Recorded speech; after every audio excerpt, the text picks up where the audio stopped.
नमस्कार मित्रांनो, आज आहे आपला घरगुती ब्लॉग. हे बघा, मेळा बस स्टँडला आलो होतो. फॅमिली गावाला जायचं होतं. हे बघा, पोर बघा हिरोईन सारखे नटून राहिलो. पोऱ्या मस्त झोपेल होता, एकदम गारकूर. त्याच्यात पोर लगेच थंड बिंड घेतले लगेच. ती बाटली उघडत नाही तर लगेच पोरावर लगेच उठून राहील. तो कधी जाईल नाही गावाला, आज फर्स्ट टाइम जायचं तिकडे. त्याला काय माहिती नाही, आता मला सोडून चाललाय तो.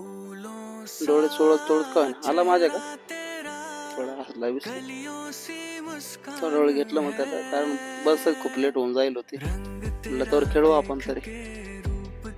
मस्त खेळत होते इकडे ते. बायको पण अशी लांब चालू होते गुजराच्या बाहेर. बॅग पण किती भरून गेली. ते खिचडी, कुरकुरे, कारकुरे भरपूर. हे बघा, चक्की चुक्की आणि काही करतात नाही. पोराने पाहून घेतलं लगेच. तो म्हणतो पा, दिली चक्की त्याला.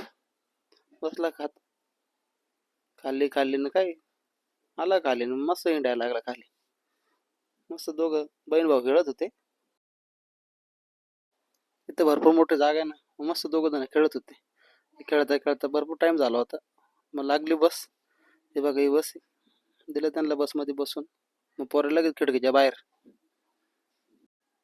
दोन्ही बहीण भावाने टाटा केला मस्त खिडकीमधून. आर्यन टाटा करत होता. मग काय निघाली बस सापुतारा. अशा नवीन व्हिडिओ बघण्यासाठी लाईक करा, फॉलो करा, कमेंट करा मित्रांनो. धन्यवाद.